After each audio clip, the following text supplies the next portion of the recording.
best there is, best there was, and the best there ever will be. And you're listening to the Smacked Raw podcast.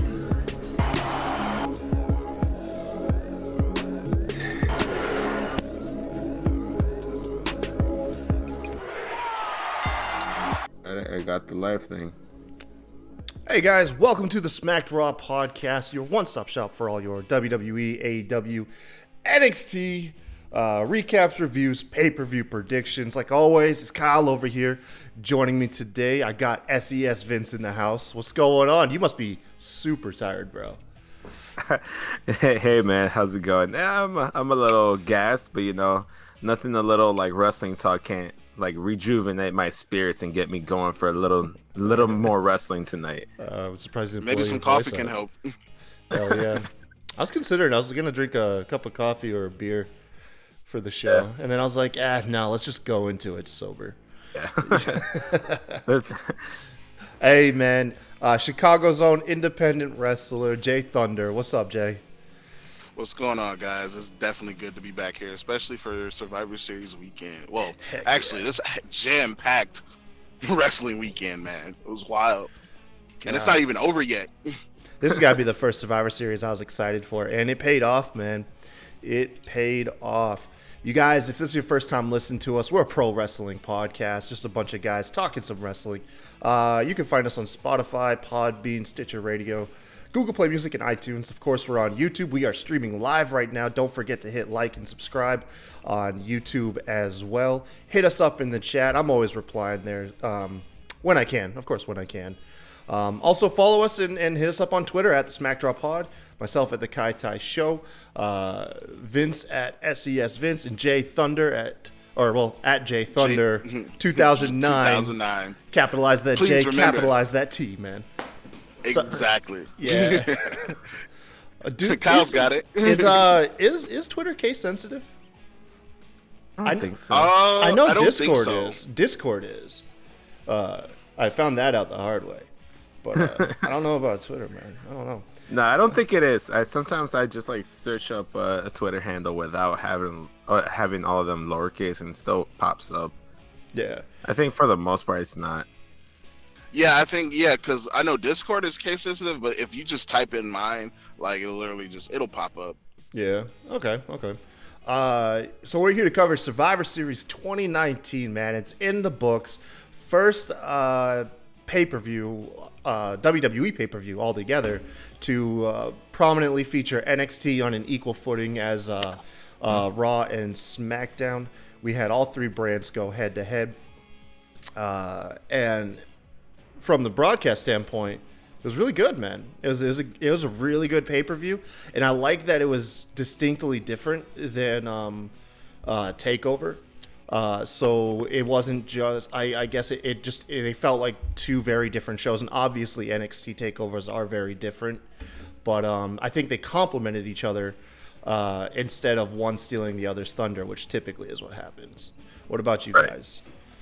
I mean, personally, being there at the arena, there was a completely different energy between the two crowds. Obviously, you go to a takeover, and you're going to get more of the hardcore wrestling fans, the ones that pay attention to the network and like actually use their $9.99 to the fullest.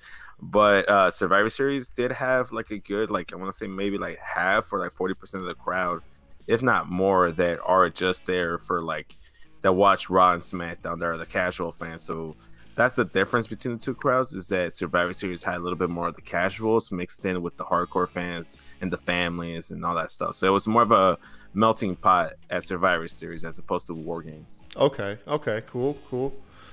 Jay, what'd you think of the show, man? Well, for the most part, let me make sure you guys can hear me. Okay. For the most part, I definitely enjoyed the show. It was definitely a fun show. Like, it was all action packed. Like, that show was like literally heart stomping. Like, I could get like, I'm not gonna like go into like any of the matches, but like for once, I actually enjoyed a Survivor Series that didn't feel like crap. Yeah, I'm trying to think. I was actually excited for it. Like you said, Kyle, like you were actually excited and looking forward to it. Like, we don't have too many events like that, No, especially in WWE. I think it's safe to say that this is the first time in a good minute where Survivor Series felt like a member of the Big Four pay-per-views. yeah, because it's always been kind of an afterthought. It's always been Michael Cole's like pretty much wet dream season for him just fanatically always one time a year WWE goes head to head in brand warfare and all that BS, man. Oh god, Right. we didn't get none of that cringy stuff this time, man. It was good. Oh. It was so good. was good. The build was good. I'll tell you right now, Shayna Baszler and Adam Cole need some time off. Those people have just put in the overtime, especially Adam Cole. Oh my god. Yeah. But man, it was good. So what was the atmosphere? Because we had you, Vince. You were there live. Actually, you know what? I got a picture. Here you are, Vince. For those on YouTube right now, man. Yeah, here's Vince. Here's Vince with his NXT sign. You made it on the broadcast. Hey man, look. All I gotta say, NXT is my show. It's the show that I host on the podcast. I've been on NXT since the inception of me being on the show. I've taken the reins. I had to go there and support NXT. I had to rep my brand. There was no way I wasn't. You couldn't get a Smack Drop podcast sign up there though. Here's the thing. I'm not gonna lie. I did. So I kind of anticipated Kevin Owens like joining NXT officially. So you know how like in his NXT shirt he has like duct tape on the shirt. It looks like it's duct tape. Yeah. So what I did is I actually got some yellow duct tape from Target, and I made the sign with just yellow duct tape. Yeah, that's you can't see it, but the YouTubers, the people on YouTube look at we could see it, man. You taped that junk off. That was good. It was good, man. You could have on the other side, put like an SRP or something, man. So where were you? Obviously, because the shot didn't reveal like where you were in the audience. Right. We were like in the 100 level. Like it was like maybe the third row, like on right. So where the ramp was, where the Raw superstars came down. Yeah. On Friday Night SmackDown, we were on in that section on the left hand side of where they were coming down. So I was all the way maybe like the 10th or 11th row during War Games and SmackDown tonight on Raw, but like for Survivor Series, I had like the third row. So we had an amazing view the entire night. All right, that's awesome, man. That's dope. So we'll get into Survivor Series, man, and well, really quick, actually, were you surprised with the outcome? Who thought NXT, man, would walk away the deciding victor? Me, of course, I had NXT. If you go back and look at my predictions, nobody thought NXT was going to win that handily, though. Like they stomped them, man. It was Raw came away with one. Vince's baby came away with only one win for the night, and then SmackDown, who everyone thought was going to win, whether it be to in reaction to last year's getting pretty much clean swept. With the exception of one of the pre-show matches, which they claimed didn't matter, although this year apparently pre-show matches did matter, or trying to appease the Fox overlords, So here's the thing, with NXT being like added to this whole thing, you got this sense that they were trying to establish NXT. They even though they weren't really challenged, but it was really NXT that fired the first shot. They made it seem like, they called us out by saying that NXT is going to be part of Survivor Series. Technically, if you really want to get technical about it, like that wasn't really a call out. That was really NXT just like it's seeing an opportunity, seizing it, and initiating the war themselves. So if they in my eyes, they initiated it. Story-wise, a lot of people thought NXT were there to eat the pins, though. That was a heavy rumor going around that NXT was going to eat a lot of the pins. No, I had a feeling that since they started the war, they were going to be built up. The whole goal of Survivor Series and the whole goal of NXT being added to Survivor Series was to establish them as an equal playing field, like just equal with Raw and SmackDown, so that like it helps them in the AEW wars because they are battling AEW. Like I'm pretty sure they really don't care if they lose every single week. But they'd like to win every other week or something like that. So so if you look at it, the goal was to establish NXT as a top third brand, which I think they've done that. Another goal was to make stars and and get like exposure for certain guys and girls that haven't. I would say that everyone on the planet knows who Shayna Baszler, Rhea Ripley, Tommaso Ciampa, and especially Keith Lee are now. Keith Lee, yes. Keith Lee, I think him and Rhea Ripley are the two biggest benefactors of this whole NXT invasion angle because Keith Lee wasn't used a lot in NXT. His first year there, it took the Dominic Dijakovic matches to really get his name out there, and especially now with this build, he has the body type. He's a big guy. I'm pretty sure the minute he goes to Raw or SmackDown, Vince McMahon is salivating at the opportunity to put a title on him. Because he's that good. He's that good. He has the crowd in the palm of his hand. I saw some reports on YouTube while I was setting up the broadcast that some of the clickbaity titles were to the extent of like Vince McMahon loves Keith Lee and some like other variations that like a lot of these YouTube videos that are coming out are baiting people in with Keith Lee. So there is definitely some reception for the guy. I've been saying it over when we do our NXT episodes that I was on before I took on AEW, I was always saying that Keith Lee, you could literally hotshot him to like a Universal title picture or WWE title. Like he's already got everything. You know, maybe not as much exposure, but hey, that's what Survivor Series is for. So, anyways, let's get into it, man. We'll kick off the kickoff matches. I missed this one. I think they threw this together just because when they were going over the booking, they realized that NXT was gonna beat Raw and SmackDown. Like Raw and SmackDown would literally only have one win. So I think they threw together this tag team battle royal just to get SmackDown a second win, man. Right. So essentially, here's the thing: it was thrown together last minute because there was nothing announced for the kickoff show, and then I want to say maybe around 4 p.m. Eastern time, they announced that Lio Rush is going to defend his cruiserweight title against Tozawa from Raw and Kalisto from SmackDown. So that's one more match, and then they needed another match. So I want to say maybe 15 to 20 minutes before the kickoff show, they announced this battle royal. It had 3 teams from NXT, 3 teams from Raw, and SmackDown for whatever reason had 4 teams. And there was a SmackDown team that won. Rudolph, like I've always said, they're one of the top tag teams in all of WWE. They pulled off the win. The power of guys who've never teamed together before. And man, Rudolph is in the Christmas spirit.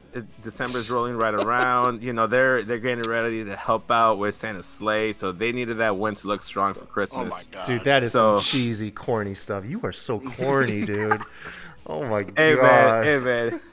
Anyway, but that's who won. It was Rudolph. After that, it was the Cruiserweight triple threat match. Again, see, here's the thing. I kind of missed this because I was running around with everything. So I wasn't able to get there exactly on time. I got there just after the triple threat match, but I was catching so it. So you missed phone. Tozawa's huge senton. Tozawa got the most height I've ever seen on that senton.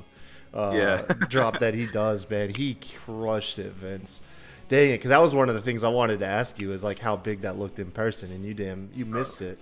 Yeah. No, I wish you had asked me. I could have asked. You could have asked Benji. He was at the show. Benji, we don't talk to Benji no more. We bring him on for a special occasion. Otherwise, we ghost that dude. All right, we don't talk to Benji no more. We ain't plugging his trash. No, I'm just playing, man. Go check Benji out. Benji's good. Oh gosh, no, this match was good, man. Kalisto's from Chicago, right? Yeah, he is. He's he is. Kid. As a matter of fact, fun fact, guys. The trainer that I'm training with trained Kalisto. Hell yeah, that's awesome, man. Yo, so Lio Rush, is he the real deal? Is he really champ material, or is this dude? I think he's the right guy to be champion at the right time. I think he's what NXT needs. He's basically right now that cruiserweight title, since they're doing kind of a refresher course with it. It's You need a guy that's a good athlete, can put on a good match, and with NXT, that's really kind of all you need right now. Because even with like if you go back to like past NXT champions like Finn Balor wasn't doing too much stuff character wise, but in ring and like with the demon stuff, he was really captivating the NXT crowd. Right now, Lio Rush is one of the best in ring technicians in all of NXT, maybe all of WWE. He's really good. He's very athletic, and he's super young, so he has room to grow. They can build him up, and then eventually get someone like my boy Angel Garza to get the title off of him and really get like a good heel run with that cruiserweight title. I saw that clip of Garza stripping his pants off in front of Rush's family. Yeah, that was cool, dude. Like, I'm surprised they didn't. I'm surprised they didn't do the cruiserweight title match at Survivor Series or Takeover, but I'm guessing they're trying to save that because that looks like it's going to be a storyline that's going to be continued going forward. So I knew that Rush wasn't going to lose the title. So I knew Rush going into it wasn't going to drop the title because it's the NXT cruiserweight title. Like unless you're joining NXT, you're not going to get that cruiserweight title. I'm sorry, Kalisto. I'm sorry, Tozawa. I love you both. But Lio Rush was going to retain. And so Garza's your pick, though. Your pick is for the man to take it off of Rush is going to be Garza. Oh, yeah, definitely. Oh, 100%. What about you, Jay, man? Who's taking that belt? From Lio? Yeah, from Lio, man. I honestly couldn't tell you. To be quite honest with you, the only reason why is because Lio just got it not that long ago. So, but I don't have a good, I don't have a good feel for who might take it. Like, I don't have nothing against Angel Garza. I don't, because he's actually pretty good. I mean, he's still like the pants is a little cheesy to me. Like, I don't like anyone power bombing pants and shit. But hey, like, I get you go for the power bomb, but to follow through, they followed through. Like, I just that killed me when because he went against Tony Nese, right? Yeah, it was Tony Nese, and he power bombed his pants, and I was just like, oh my god, like, why, bro? Why? But I mean, but not changing the subject. Like, I honestly don't know at this point. Like, it could be anybody at this point. Like, you never know. Drew Gulak can come back and, or Buddy Murphy. He might decide, he wants to. I think they're like out of that cruiserweight like hemisphere right now. Leo. To answer your question, Kyle, I like right now with NXT, what I've seen, and I haven't really watched too much of 205 Live, but like everyone who's been moved to Raw and SmackDown, they're really out of that cruiserweight title picture. They haven't really built up any real challengers in that cruiserweight division. What I was thinking. Other than Angel Garza is the only one that's been built up. Swerve, unless they put him in that cruiserweight title picture, he's the only other guy that can be put in that situation. Other than that, there hasn't been too much build up, so we have to wait and see. But here's my thing, though. The thing about it is people who have been in like the main roster, they have come back down to NXT. Like, No, but I'm just saying, like, in general, like Buddy Murphy, Drew Gulak, they've all recently left, so they're not gonna come back immediately. It would have to be like you never know, though. Nah, man. You never know, though. I think they're set in stone for like at least another year for the next draft. That all depends. I'm gonna make a bold prediction. Talent, though. I'm gonna say it's Aiden English, man. Aiden English is taking it. All right, so to the tag three-way, man, we got the War. That dude's like huge. What are you talking about? That dude's huge. Look, I'm just trying to segue off of this, man. We got a long show to get through. Chi-Town's own Aiden English, though. Yeah. Chi-Town's own. So I'm saying, let's go. Aiden's gonna get that belt, man. He can cut weight. So the final pre-show match is the three-way tag match between the Raw champions, SmackDown champions, and NXT champions. You had obviously Undisputed Era representing NXT, New Day representing SmackDown, and of course the War Raiders representing Raw. I liked finally that a triple threat tag match is handled under triple threat rules, having all three competitors in the ring instead of just two guys and then tagging in a member of another team on occasions. So I was actually talking to Sebastian during the War Games and like the Raw, the SmackDown recap shows. or I don't remember what I was recording with Sebastian. No, it was the NXT recap, but I was predicting that at Survivor Series maybe they'll do like a triple threat where like every team, a Survivor Series team or even the tag teams, there's like 3 people in the ring until they narrow it down to 2 teams and then it's 1-on-1. It's like, no, I mean that sounds amazing, but they'll never do that. And I'm like, no, that has to be it, because it'll look ridiculous if 5 members of one team, or in this case the 2 tag teams. Like, I've always hated that kind of concept. Like, why would you tag someone else in it to like win the match? You know, you're gonna lose. So, and this was an elimination. Going into it, I kind of had a feeling that it was going to be Viking Raiders to get the win, because New Day, they just won those tag titles, but New Day are a team that are kind of established and they're kind of bulletproof in a way where they can lose this kind of match and it won't hurt them. And then Undisputed Era had an easy cop-out, being that they were just in a brutal War Games match the night before, so it wouldn't really hurt them. And then Viking Raiders, if you really want to establish them as the top dominant tag team on Raw, they needed this win, which they got, and in fact was the only Raw victory of the entire night, and they came on the pre-show. So I got a question for you. How do you feel about, I don't really recall any members of the Undisputed Era distinctly selling the previous night's War Games match. Like, it was like commentary put over the previous night's match more than the in-ring performers, or did I miss something? Because everyone seemed to perform fairly well. The thing that I noticed was that when they were taken out, they were doing a lot of like rest spots, like during like the triple, like Roddy did a lot of it in the triple threat, was when he got taken out and he was just like chilling outside the ring. Undisputed Era, I saw them do that as well. Adam Cole, obviously he can't do as much of that. Yeah, he can't hide from nobody. Yeah, exactly. So when they got the chance, what I saw is that it, like, maybe I'm reading too much into it, but for me, it looked like a hit to them kind of took them out longer than they would have like a New Day or a Viking Raiders. Yeah. So like, that's the only selling that I had to go back and watch the actual broadcast to like really like pinpoint if there was any selling, but their body were like really selling it, because like you saw like Kyle O'Reilly, Adam Cole, a lot of them were like still showing scars from the night before. Yeah. So easily. Yeah. Yeah, so I don't know personally. I think Bobby Fish had a cut on his face or something from the night before, and I think his nose or something had a cut on it.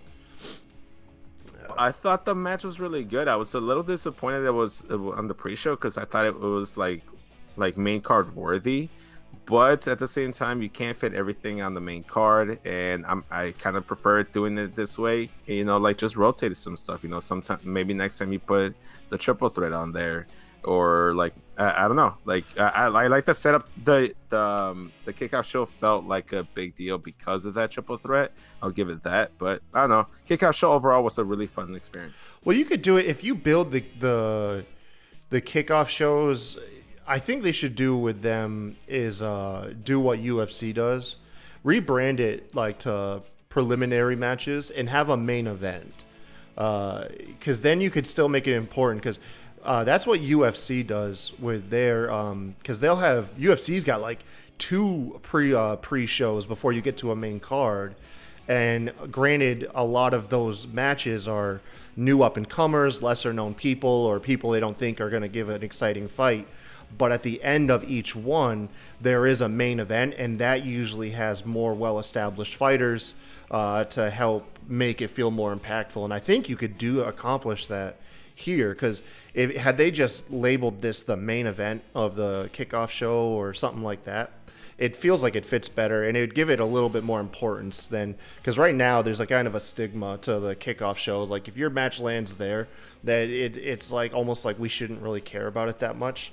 But just a little bit of rebranding and how you talk about it easily could build that hype and make it okay to be on the kickoff or prelims. Yeah, I think that's actually a great idea, Kyle. If you were to label this like the kickoff show main event will be the tag team triple threat, and if you announce that beforehand, people will be like, oh, well, I want to see an Undisputed Era, or I want to see New Day. Oh, I want to watch that main event. Let's go. And let's go watch it. Yeah, because this was easily one of the most entertaining matches of the whole night, and it was on the kickoff show. Easily. Yeah. But yeah, overall, like you were like we were mentioning, Viking Raiders picked the win. I think they needed the win the most, and there was a cop out for both teams, honestly, for both New Day and Undisputed Era. I'm not disappointed with the result, and obviously Raw needed a win, and this is good for Viking Raiders. They can say that they're the only team that the only members of the Raw roster that picked a win for Raw. So I'm intrigued to see what the storyline for Raw is, given that they were the obvious losers, just like Jay in our predictions. Raw's gonna have to like walk in with their tail tucked between their legs and just reassess life. So was it really necessary for you to like put it out there that I lost? Like, Yeah, Jay, I didn't you got understand. smoked in your Right, first like- prelims or in your first predictions. Like, damn, No, man. no kidding. No Stay tuned. kidding. We'll be thinking about a punishment within the week for Jay that he has to follow through with. Drop it in and the we'll- chat, man. How? None of us You guys really live have- around you each guys have- other. Yeah. Yeah, so what's a good we don't live around punishment for Jay Thunder? We'll put a tweet out on Twitter from everybody's account. What should Jay Thunder's punishment be for losing Wait, position? so did I absolutely pick the Undisputed Era? Did I really do that? Oh my god! Like I should have went with my first instinct. God If you went damn. with your first instinct, you still would have tied with Rob, and you would have still had to do your punishment. So regardless, just take You know it with what? Shut stride, up. bro. Just take it with Shut stride. up. Take it with stride. All right, starting anyway, off. let's moving go to the on main to the card. very first match, or the first match of the main card, the women's 5-on-5-on-5. Goodness gracious, what a match! I literally laughed out loud at one point in this match. Was my it the Carmella spot where she's pinning everyone? No, my favorite spot was when Sasha turned on Natalya at the end, because it's like, Uh-huh. Oh, that was beautiful. come on, Natalya. Like, remember when Sasha got that blue hair? It was at your expense, and here you are, like, thinking that y'all are gonna team like all the way through no, it was poor planning on Natalya's side, but that just made me chuckle. I was In like, the we words- just saw in that. In the words of Randy Orton, stupid. Yeah, Stupid. exactly. Okay, so I have one thing to nitpick about this match. Other than that, it was a fantastic match. I loved it. It was okay. It was good. One thing I will nitpick about is like I didn't see how it happened, so maybe you guys can fill me in. How did Io Shirai and Candice LeRae get injured on the outside? They got injured because, if I'm not mistaken, they got thrown. It was. I think it was a dive. I think it was a dive. Yeah, Okay. It was a dive. Okay, And so they that's got what injured. But for some magical reason, they were able to come right back in, so it made it a 3-on-1. Yeah, on Sasha. Io Shirai just So- did a moonsault off the top of a War Games cage, and somehow a dive tweaked her. Like, and they couldn't even specify like what body part was injured. I play it off as it was them rolling the dice and saying, "Hey, we're gonna actually walk out, pretend we're injured, and then we'll come back. You guys just survive long enough." I'm gonna say it was a preemptive move. That's what I'm going with. No, man. Look, man. I'm not gonna say that. I'm gonna give. I'm gonna call things how I see them. NXT. These women are tough. You telling me they could survive a grueling War Games match, but the next night a dive? It can't even be explained how they got injured. No, I must say that it's literally WWE. Again, main roster, Vince McMahon, whoever is doing this, like, oh, they tweet their Well, I know it ankle, wasn't you know. Vince.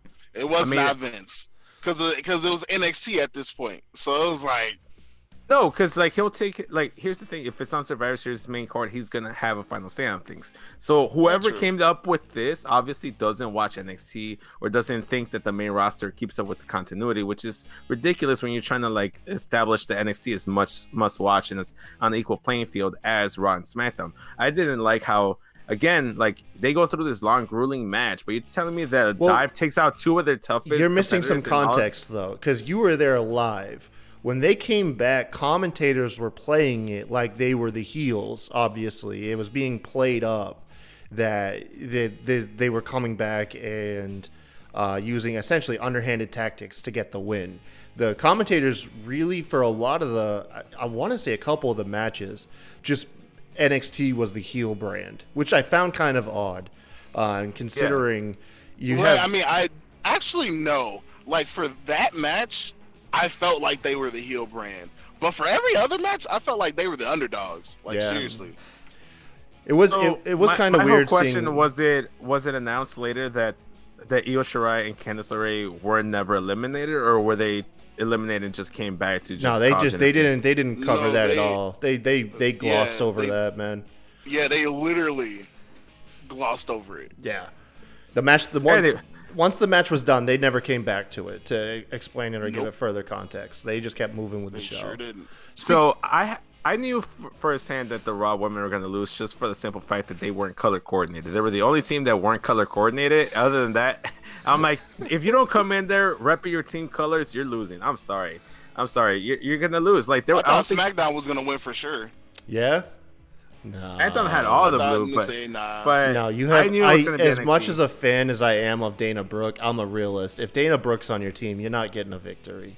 Like, I'm sorry. That sucks, man. bro. Like, I don't understand why they buried Dana Brooke so I have badly. no idea, like, too, man. I'm such fair. a big fan of hers, man. Like that woman works. Like, hard. I love her. I love her in ring and her personality. Her personality is hilarious. Like, I've seen her on social media, and she's hilarious. Yeah. So you guys were talking about you were surprised about the results. Wasn't the next match the mid card triple threat? Because I was really surprised with that result. Roddy was the last person I think would have won that match. It made sense how they did it though. Like if you told me, hey, Roderick's winning this, I'm gonna say he ain't winning with. Like, he's not winning as the Messiah of the backbreakers. He's gonna win by being an opportunist. He's gonna be an opportunist because both Shinsuke and AJ were putting out their best moves, and they got history. And man, this bummed me out. This was Shinsuke's win. Shinsuke was supposed to win this damn thing, though. He had the new belt, man. He's got the new belt. That's why I read too much into the new belt. I figured, he's got a new belt. He has to win, right? And no, he didn't. He lost. But here, I'll say this.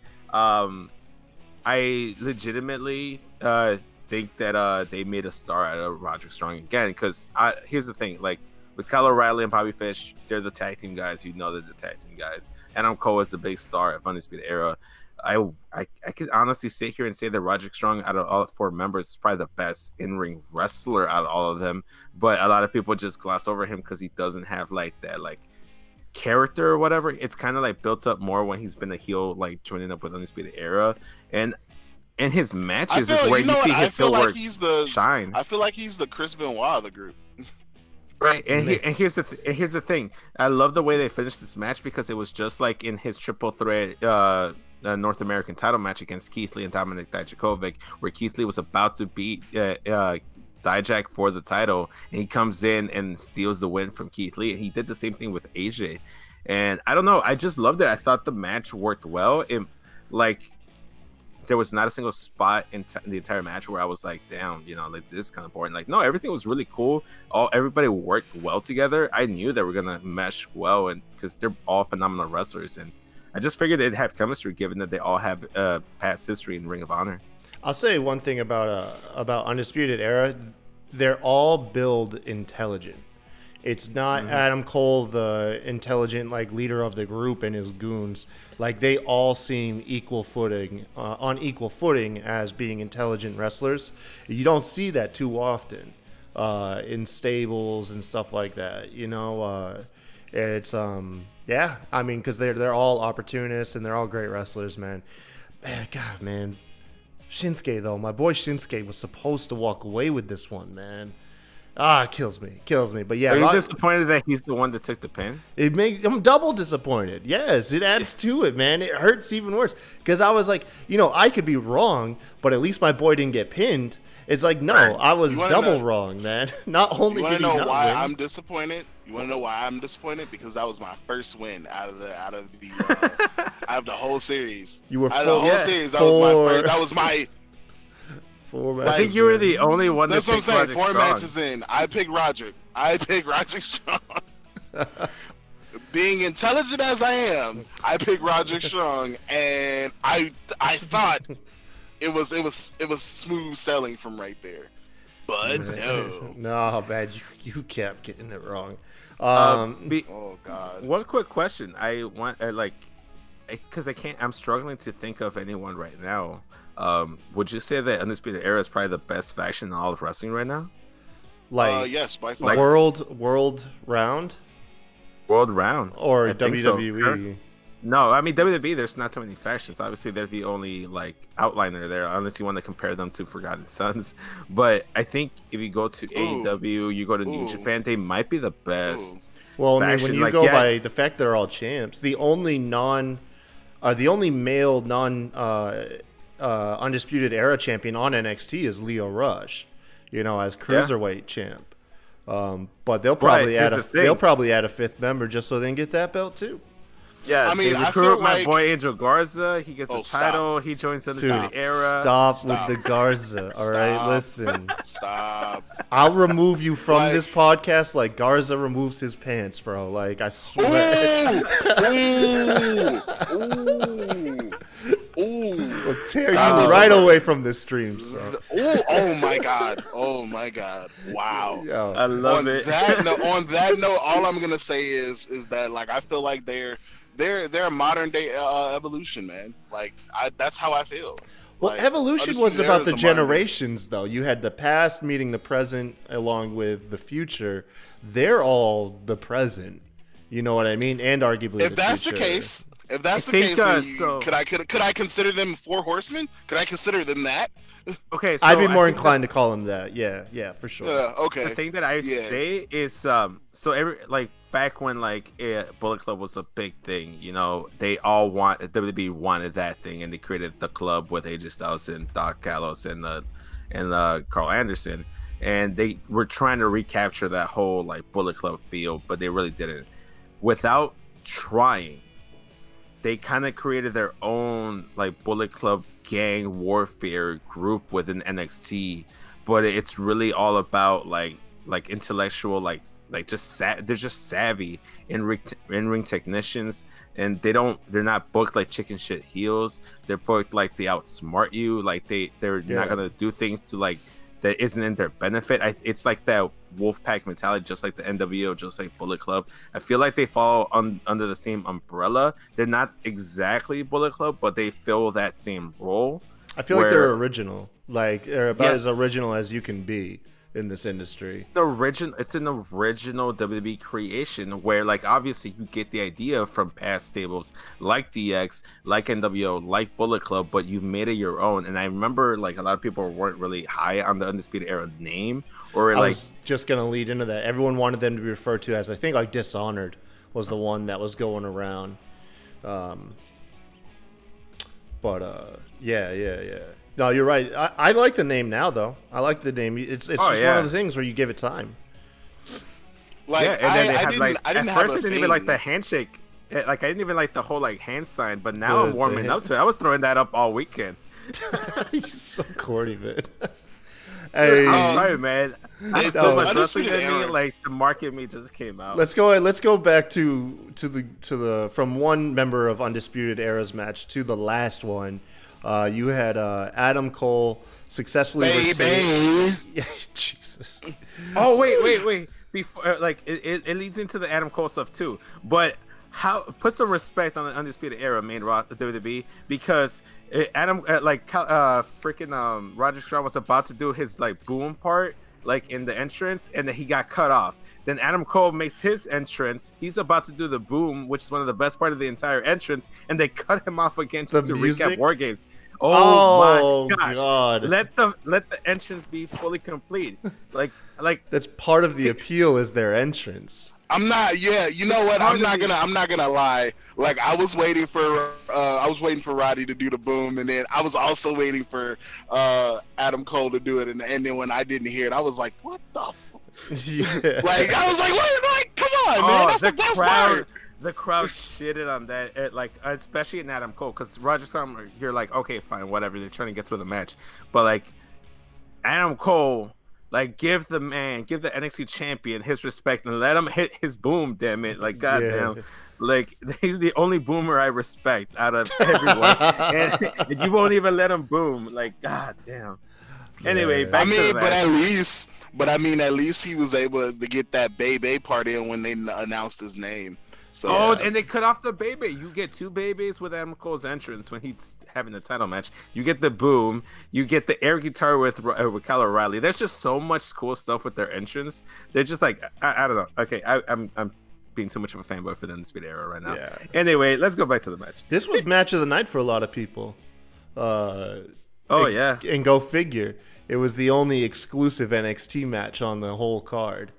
It felt like an NXT match. It didn't feel like a main roster match. You felt like the way the match was being like it was being played. It was being told by both Pete Dunne and Adam Cole. It legit felt like it was part of an NXT broadcast and not a Survivor Series one. Yeah, absolutely. It was just weird hearing Michael Cole's commentary. Okay, so since you brought up commentary, can we go ahead and like talk about the Mauro Ranallo's explanation how it was Bullock's? He said that he blew out his voice and that's why he's not on commentary, where we don't have to go into details, but it's basically because of like Corey Graves called him out on Twitter, kind of like subtweeted him. Then all the trolls on Twitter started attacking him, and the poor guy deleted his Twitter, and I just hope he's okay. But I just really wish WWE didn't do the whole, he blew out his voice. Like, what does that even mean? Just tell him the guy isn't okay. He'll be back on Wednesday. We wish him all the best. Like, be sincere. It felt like it was more of like, again, not taking the whole mental, mental aspect of Mauro Ranallo and like basically. Yeah, 'cause he's bipolar, isn't he? Yeah, so he has bipolar issues. So he was saying like this week, he's like, guys, like I need your support because I'm not feeling well this week. It's really hitting me again. And it felt like another WWE Vince McMahon, they just don't get it. And like, he blew out his voice. Like, no, you're making light of the situation. Like, you don't have to go into details. Just be like, Mauro Ranallo is under the weather. He's not feeling well right now. He'll be back next Wednesday. WWE wishes him well. Something like that. Yeah, exactly. Now, so a couple things here, man. There's no really easy answer to it, but it's just one of those things. It's like, on one hand, we shouldn't be expected to baby someone, but I don't think that in this case I think it's still too far. Corey's in. Really, what stands out to me is you're taking the piss out of your own product. When you're a prominent role, it's not like Corey Graves is a disgruntled employee trying to ask for his way out. He's a very prominent player in the week-to-week broadcasting and production of the show. It would be him sending out the criticism like that would be like if I hopped on Twitter and started talking trash about like one of your prediction videos, like Vince's video sucked. You know what I mean? It's counterproductive and it's silly. It's absolutely silly. But yeah, it's man, it's just be cool, bro. Like, it's so stupid. Be cool, just like the guys from Going In Raw say. Just be cool, man. Just be cool. Be cool. We're gonna have a show one day with you and me, Vince, where we don't plug them. But I don't think we will. I don't think we will. Forever gonna be plugging the friendos. But let's plug NXT because, like I said, like it's my brand. I was supporting it through and through all night, and they delivered with a banger of a title match. I had a feeling that Adam Cole was going to retain, given that there's no really build up. And you have like somewhat common sense. Like this was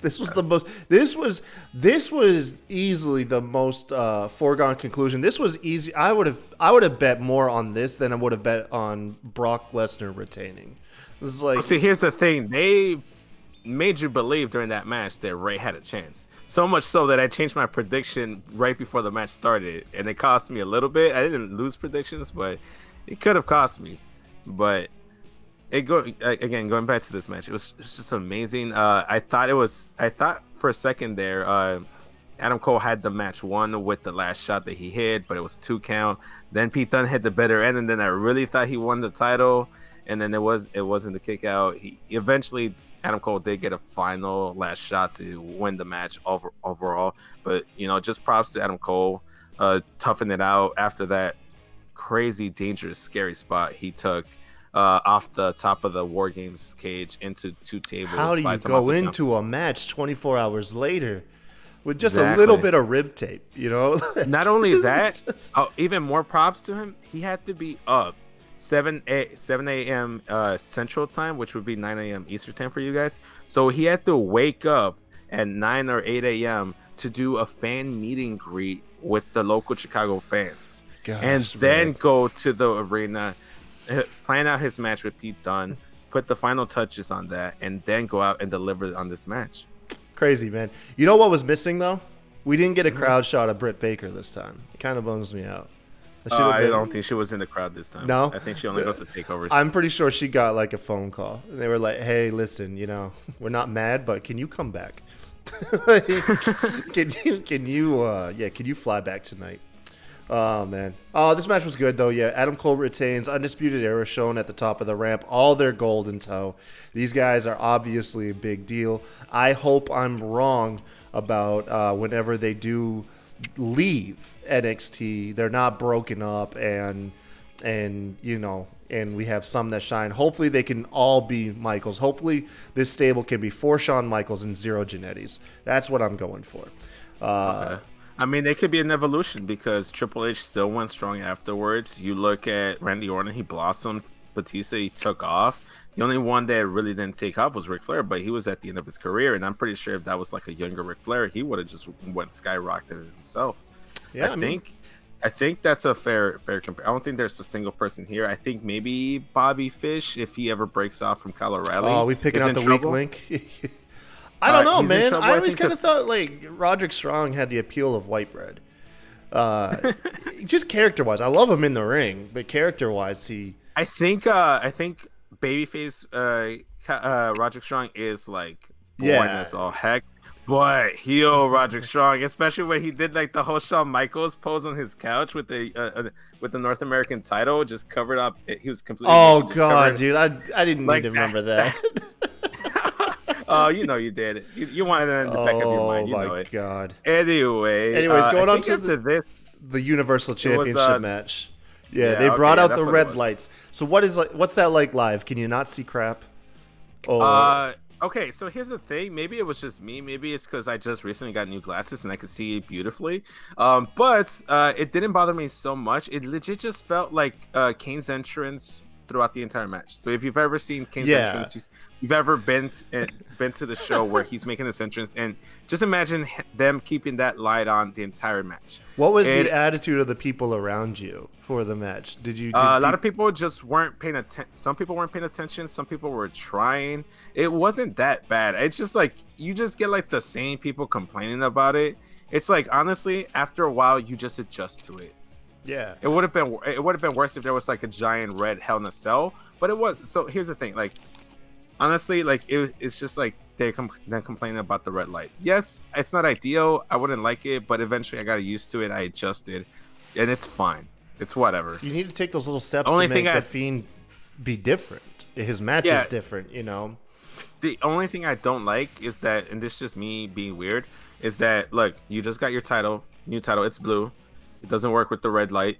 You're on the blue brand. You can't be repping red lights. Blue light Fiend.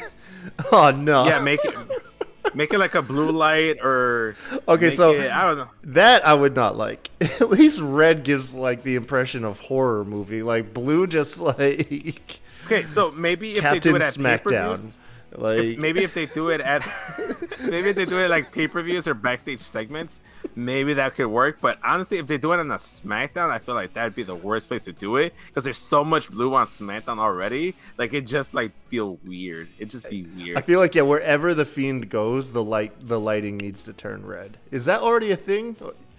Because when he attacked Daniel Bryan backstage, it was red lighting. It was red lighting. Yeah, so whoever decided the red light's going to be the Fiend's thing, they've decided to stick with it even backstage. Man. What about you, Jay? How you feel about the red light? I mean, for the most part, I think it works with the gimmick. Yeah? It definitely works with the gimmick. I have no complaints about the red light. I think it works for him. That title, though, not so much.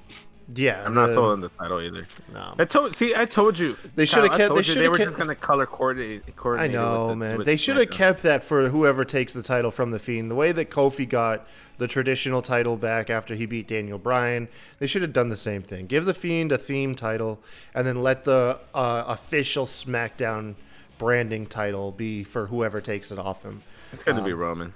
Yeah, it's gonna be Roman. It'll totally go with Roman though. That belt will look nice on Roman. Yeah. For sure.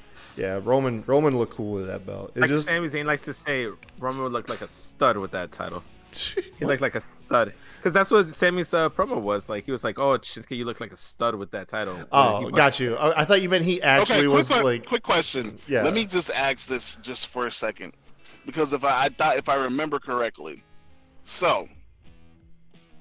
The Universal title is on SmackDown, right? Yes. Yep. Which means the WWE Championship is on Raw, right? Yes. Mm-hmm. Is that title, that Raw title, that WWE Championship, did they change the color of it? No, they just kept it because it doesn't need to be, because it wasn't just a black title. Yeah, it wasn't the Universal title was obviously branded for Red. Raw when they took but they never changed the look of the WWE title. Okay, I just wanted to make sure, because I don't want a red and a blue title. Like, obviously, it's not working. Yeah. Like, no. Anyways, this match was fairly good. You had Daniel Bryan doing the yes chant again. Yeah. I hope Daniel Bryan comes away from this like with a new character, a refresh, maybe a break from him. Let him come back, something new. I don't know. The way that the interview with him and The Miz, I see a possible feud with that. That feud will probably come. You think we're finally going to get our WrestleMania Miz and Daniel Bryan match? I mean, one thing I've always said with the Fiend is, like, and something I've said with like Bray Wyatt as a whole, is that you need to be a changed man. You need to be changed when you walk away with the feud with the Fiend, and that's something you need to do. Like I said, it was Finn. He changed. Seth changed. Bryan has to change a bit, but I don't know. I think this feud is done. I don't think we're going to go forward with it. We'll see what the Fiend does next on SmackDown this Friday. But yeah, overall, decent match, solid. It wasn't so bad. I saw people shitting on it, but it was all right. It was decent. Not every match can be a 5-star match, folks. No, I'm sorry. Exactly. Exactly. Is the Fiend's... So, for one, can we agree on something really quick? We'll touch on the Fiend a little bit more. This has been something of mine. They have yet to be able to top or even match the level of coolness that the Fiend's entrance was on SummerSlam. I feel like it's become less cool because you see it, even though you don't see it that often, but the more you see it, the less cool it becomes. This is my main thing about it, though. So I give Hell in a Cell a pass because the cell was in the way. But the graphic for the Fiend is on SummerSlam. It pops up right when, like, the what's the term? Pretty much like the drop in his entrance music. Yeah. But now they do it too early, and it doesn't really go with it well. Like, broadcast wise, the SummerSlam one, you'll see what I'm talking about if you go back and watch his entrance for SummerSlam, when they unveil his graphic right at the like peak of his entrance music, and now like they do it preemptively, and it looks odd, and it doesn't look as, I don't know, man. I think it bums me out because that entrance should still be the coolest entrance. Like with Finn Balor and Bobby Roode and everything, they had that entrance down to a T, choreographed wise, from production to performer. I feel like with the Fiends, it got half-assed afterwards. It ain't as cool. It could just. I feel like that's what the red light is. It's just a half-assed way to make it seem more intimidating, in the fear that people are gonna just like. And here's the thing, there's already been people saying that. I get that from my sister and a couple of my friends, where they're like, dude, it's just Bray Wyatt in the mask. There's nothing different. He's been doing the same thing he's been doing his whole career, just attacking people, just like doing the laugh. It's literally nothing different. And maybe that's what the red light is, like trying to make him feel a little bit different from his other iterations of Bray Wyatt. And honestly, the only way it'd be different is if he only saved it for like special occasions. I feel like we still see the Fiend a little bit too much, and we don't see Bray Wyatt, like the actual Bray Wyatt, like Firefly Funhouse Bray Wyatt. Sometimes it'd be nice to, like, had he did the whole interview with on Miss TV where he comes out with the title, like make it actually seem like it's two people. I legit just feels like the Bray Wyatt is just the Fiend, and then his alter ego is the Firefly Funhouse Bray, because we don't see that Bray Wyatt anywhere else outside from that Firefly Funhouse set, which again has taken a diminish. It's gotten lazier. Instead of being nice how it was like the first couple of vignettes, it legit just looks like they found like a backdrop and they just have him sit there with a table. And so it's all everything in general when it's come with Bray Wyatt has taken a step back in production wise. But we'll see. We'll see how things go. Yeah, we'll see. Following this, you have the second Survivor Series tag team elimination match. You have the men's 5-on-5-on-5. This presented some of the coolest stuff. It highlighted it through Ciampa in there with Roman Reigns and Seth Rollins. That's actually, if you're watching the YouTube version, that's the graphic I got up. It put Ciampa on equal footing with those guys. It got Keith Lee, though. Keith Lee is the breakout star of this whole match. They had it come down to Roman and him. And not trying to gloss over like everybody else, but I mean, it was okay. The low light was obviously Walter being taken out like so quickly. That's your UK champion. The crowd completely shitted on McIntyre. They booed the crap out of him. People are like, oh, like you want Drew McIntyre to be a top star, but you boo him because he eliminated Walter and Braun Strowman. I'm like, hello, he is a heel. He's supposed to be booed. That's one way to get big heat on him is by eliminating one of the top UK NXT guys you got, and like a guy in Braun Strowman. You want him to get that kind of reaction. And here's the thing, like, I kind of wish Walter got a little bit more run in that match, but he didn't. But Jay, real quick, because I know you do have to get on and do your wrestling stuff. You know, you're out there making moves. Before you head out, give us your thoughts on this match. Well, again, when it came down, like I can only say it because of the fact that the theme of this Survivor Series was just action packed. It was still a war zone out there. It was basically just kind of just like watching War Games, except we didn't have a cage. Nice, right? Yeah, man. That's how I feel. Like, especially considering the fact that all of those guys are in there, man. Like, dude, it was wild. Like, I have no bad complaints about. You know, I kind of wish that, you know, my team would have won, but, you know. You were wishing that all night. like, yeah, man. I was. Another one. I was literally, I was like, another one. God, I was DJ Khaled all day. Another one. And I'm like, dude, like I all I want, like, I literally, okay, so before I leave, I can literally say this. I literally got the first one with Roderick. And probably my second win was with Brock, because I'm pretty sure, spoiler alert, guys, my second win was with Brock, and then I was hoping that my third win would have been, you know, at least just to tie it, so I wouldn't have to do this alone. But Bayley did not do what she was supposed to do, which I hate, which I freaking hate. They did all of that for Bayley, and for her to get choked the F out. We'll touch on that. That's gonna be a fun thing to talk about. I'm sorry you won't be able to stick it out till then. I definitely apologize that I won't be there for that, but you know, duty calls, and you know, I thank you guys for letting me be on the show for the time being. I'll definitely check you guys out later on tonight. You guys be safe. You guys have fun. To the fans that are out there, you guys can check me out at JThunder2009 on Instagram and Twitter. So thanks, guys. I definitely appreciate it. You guys hold it down. We'll see you soon, Jay. All right. Later, Jay. Peace. Okay, so let's get back into the match itself, right? Yeah. So overall, what'd you think of it?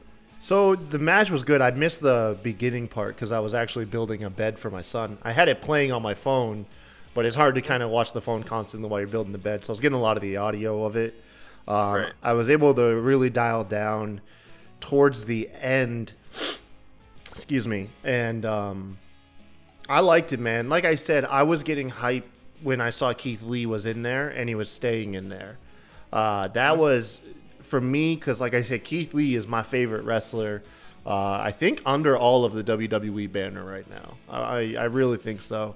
I've been I've been such a huge fan of this dude. I want this guy to be an impactful world champion, and it can't happen quick enough, you know. Right. So like I said, I was fanning out. I loved the reaction. If you haven't seen it yet, go check out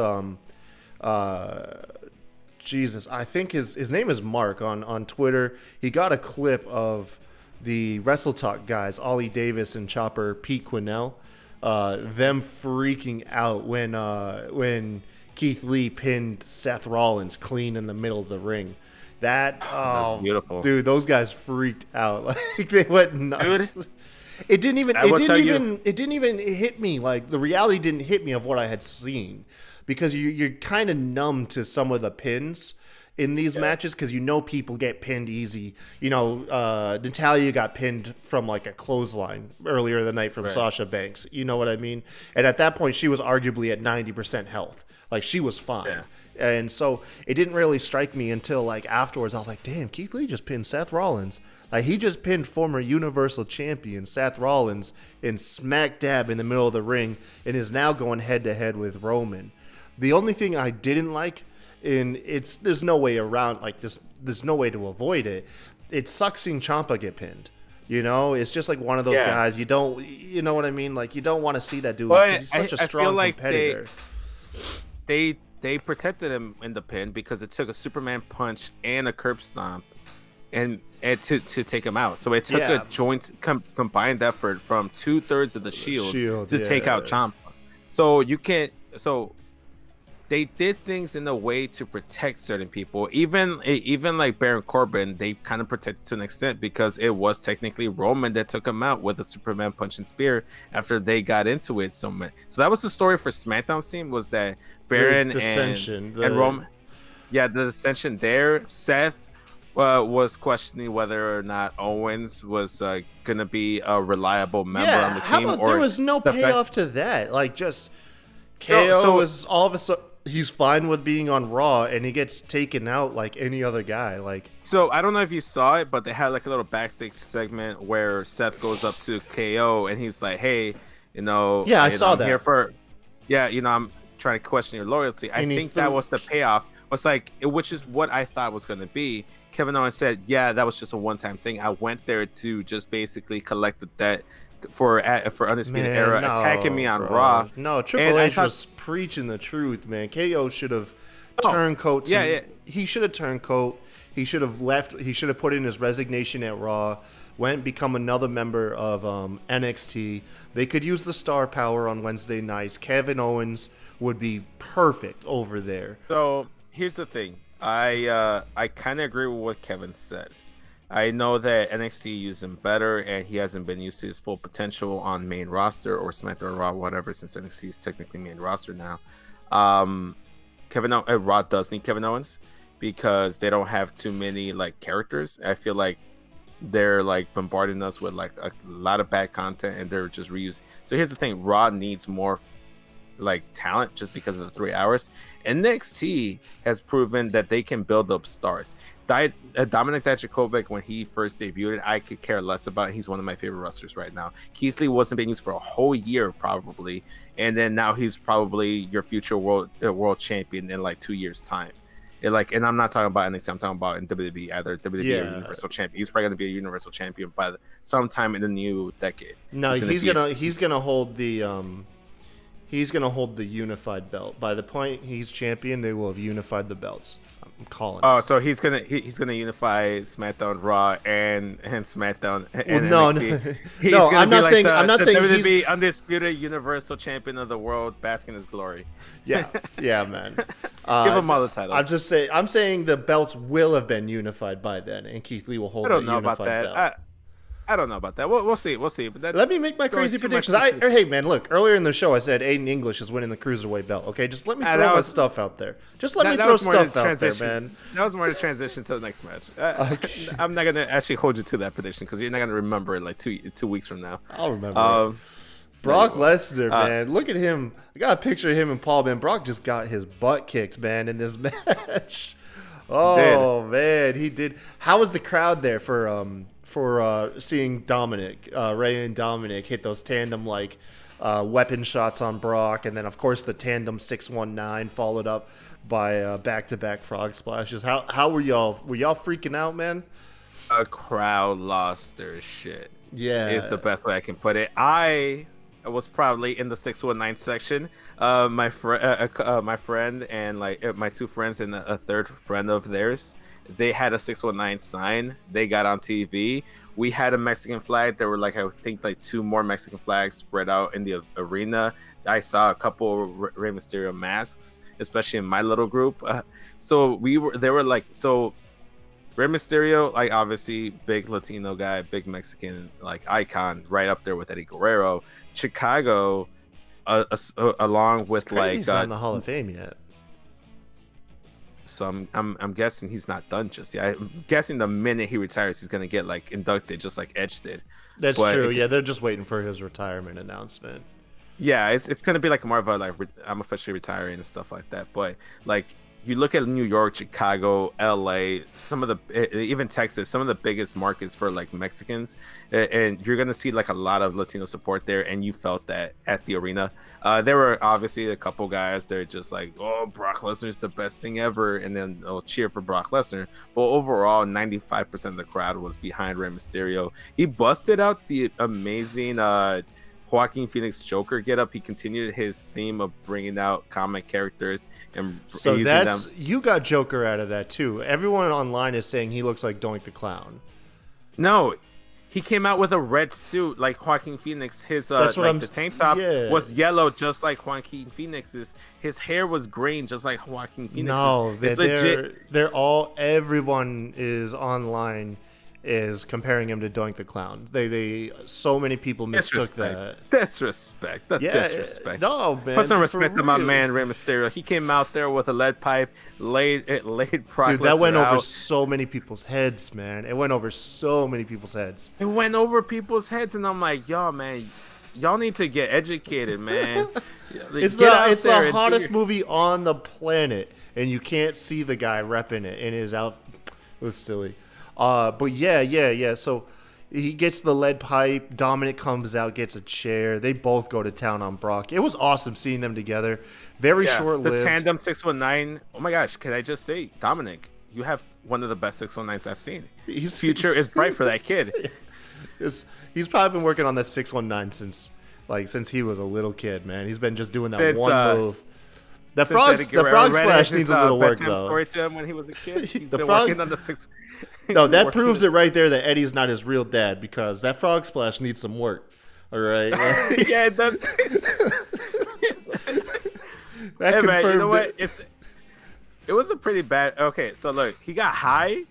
The splash looked cool, but it wasn't a frog splash by any means. It was like a Dominic splash. I felt like 2/3 through. In the air, he realizes, oh wait, this is supposed to be a frog splash, not just a splash. Yeah, because he put his hands back, kind of like the Uso splash, and then came back with so it was like he tried to throw an audible in midair, like the move that he was doing. He hit good though. I mean, I'll say one thing though, man. He landed flush on Brock. He didn't do the whole little hands and knees. No, his body weight crashed right off Brock Lesnar, man. It looked, man, after he got beaten up, Brock Lesnar took it to him. So I'm pretty sure he was going to give it right back. He just gave a little bit of stink on that. Yeah, unfortunately. So the last thing I will say about this match. I'm sorry. Go ahead. No, I was literally just going to wrap the match up, but you go. Okay, so last thing I was going to say is that Punk did say to keep an eye on this match because it could be a really good match. It could be a sleeper match, and it really was. What I like was the callback that it made the fans believe that Brock was gonna lose was the low blow spots, because we saw precedent for that, where like you low blow Brock Lesnar and you have a pretty good chance. That's his weakness. Well, I mean, I think that's every man's weakness, Kyle. But besides Seth Rollins' proof that it only takes a couple low blows and a couple curb stomps to take out Brock Lesnar. I figured that, like, I didn't think they were going to transition into the F5 finish right away, but they made Rey Mysterio look strong. They had the title stay on Brock Lesnar. I was actually thinking that it was an easy cop out to get the title off of Brock Lesnar, because at this point, who do you get the title off of him? Keith Lee, but yeah, Angel Garza. Angel Garza. Angel Garza. He beats Brock Lesnar. Brock will fall because Brock will fall. Angel Garza will low blow him after Brock accidentally F5s Garza's pants. Yeah, so that's gonna be a thing. He's gonna go for the F5. He's gonna take the pants, takes out Garza, low blows, gets 1, 2, 3. Yeah, see, we already booked his demise. The stuff writes itself. Yeah, it writes itself. Let's go on to the match that I felt like the main event that could have been on the pre-show. I'm gonna throw it out there now, man. This match was off. The hype was too big. Listen, when I say it could have been on the pre-show, I'm not saying it didn't deserve the main event. All three of those women deserve to main event Survivor Series. Absolutely. I don't think the chemistry was there. Exactly. The lack of chemistry, like the match that was delivered, could have been a pre-show match. Such a stale ending, and unfortunately, these women had to follow Brock and Rey Mysterio, which got the pop of the night when those tandem 619s and splashes. We never got to that audible level again. I can speak on how it felt inside the crowd, but on TV, was it the crowd that took you out of the match, or was it the match? No, the match itself just didn't seem like that much chemistry. I'm not hating on it. It just seemed like an average match. Like we could have saw this match on Raw. You know, there just was a lack of chemistry, a lack of creative spots on my end. I might be forgetting something, but like the match itself, just in a bubble, wasn't memorable. And it sucks to say that, because I know all three of these women can deliver match of the year. You know what I mean? Like I don't know what it was. Okay, so I'm gonna get some flack on here, and I'm pretty sure Rob's gonna back me up on this, but I feel like Bayley is one of the best in-ring technicians right now in WWE. Shayna Baszler has proven to like put on some of the best matches in NXT TV. And not to mention, Baszler has some of the best character work as well. Exactly, and Bayley too, since her heel turn, is a great character as well. I'm gonna get flagged for saying this, but I can't remember the last time I was like, "Damn, that's such a great Becky Lynch match." Well, we're at the year mark. We're at the year mark of Becky's rise of being the man, being super over. And one thing that so I will say, booking wise, I didn't like the fact that Bayley had to take the submission loss. What was the point in that? Like, you literally building up Bayley, and like, again, I'm not to sound like I'm an angry Bayley fan or anything, but just like Jays was saying, this was Bayley's match to win, and it wouldn't have hurt NXT. There's no stakes. You know what I mean? There's no stakes here. You don't, like, again, Shayna just went through a grueling War Games match, which she lost. She has a complete perfect excuse. Becky Lynch is the man, quote unquote, the man, and she has been protected to no ends. It's gotten to the point where she's like at a jump, and I'm not hitting her. I'm just pointing out the fact that she's being protected similarly to like Roman Reigns or John Cena, where even though she wasn't involved in the pin, she didn't technically lose that match. Shayna won, but she has to get her heat back and put Shayna through the announce table. Like, what was the point of that? Just like NXT have their feel good moment, I think the show would have closed off a lot better had Shayna won and the rest of the NXT roster just storms the ring and they're celebrating inside the ring, and Becky and Bayley, they're like, damn, we couldn't get it done. And then here's the thing, like at that point, like Raw had already lost like 1-0. There's no, just have Becky. Here's the thing, at a certain point you have to let like them like put over other talent. Like, you just established Bayley as a top heel act, but she's the one tapping out to Shayna Baszler. Imagine Bayley had pinned Becky Lynch clean in the ring. Okay, even after Becky like takes a big blow from Shayna Baszler and then Becky hits her new finisher. Bam! You have a protected finish, and you have a victory elevates someone, because Baszler's not going to be elevated any higher. I think Baszler's already at the top of her, at the peak of her popularity. I think Baszler, in terms of power level wise, she, for the time being, the win did. I don't feel like she's made damn her near feel maxed like, out, man. She's like Yeah, a she tier didn't feel below like Brock Lesnar status. Yeah, exactly. So I feel like the win didn't help Shayna too much. It helped NXT in the long run to like solidify them as the top brand, but at the same time, it's like you could have had NXT and SmackDown kind of tie, I guess, and it wouldn't have hurt. But I think it should have been Bayley here. Like it. So basically, the Roderick Strong spot should have been for Bayley in this match, so that like it's Becky Lynch about to beat Shayna Baszler, or Shayna Baszler about to beat Becky, and then Bayley comes in and sneaks that victory, and it fits perfectly with her character. Not to mention the narrative that she was claiming leading up to the match, that Lynch and Baszler are going to be too distracted feuding with each other. They won't see Bayley come in. I don't really have a problem with this match too much, though, like the finish, just because I picked Baszler to win. So I can't complain too much. It is what I predicted. I will say I'm kind of bummed, even though there was no indication of it. I was really hoping for a Ronda Rousey return.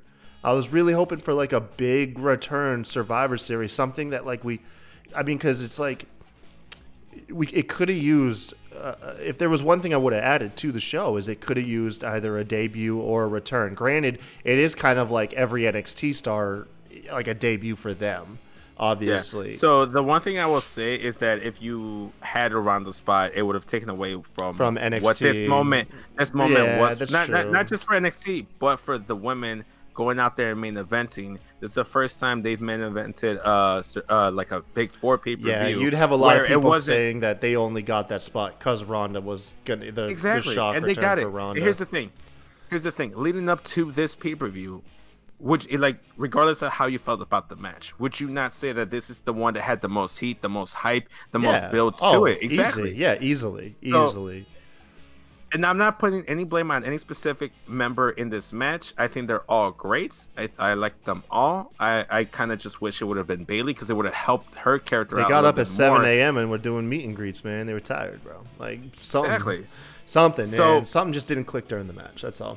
Something just didn't click. It wasn't there. The one thing I will say, I don't know how we're doing on time. If you can give me like a couple minutes for a quick rant, because all I gotta say, because I know a lot of people were like complaining on Twitter, and I know a lot of people on Twitter. Here's Vince right here. Yeah, go ahead, Vince.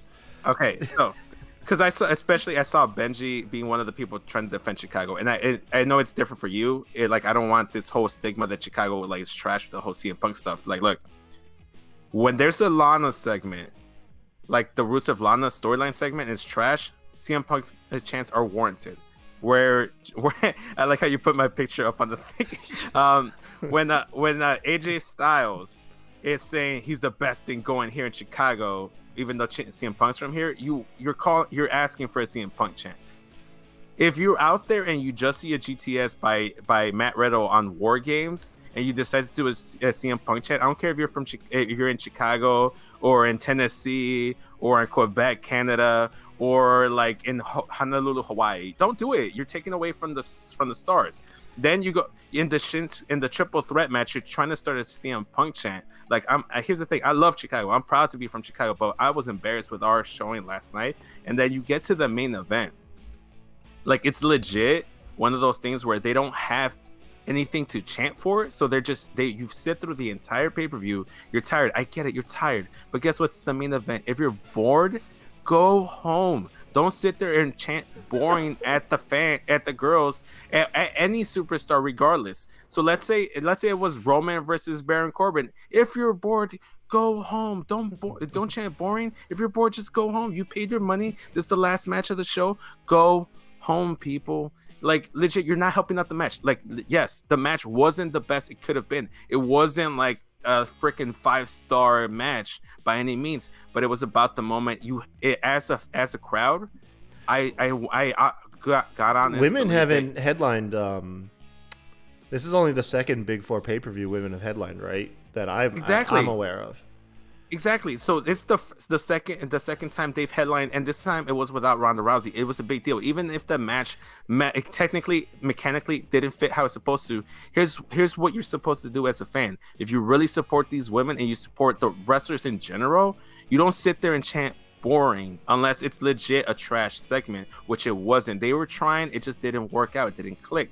You sit there and you try to chant. If you're rooting for Shayna Baszler, chant for Shayna Baszler. If you're chanting for Bayley, chant for Bayley. If you're chanting for Becky, you're rooting for Becky, chant for her. Do an NXT chant. Do a chant. Like, this was one guy in front of me trying to do the whole Corey Graves, Michael Cole, Beth Phoenix chant that nobody got going.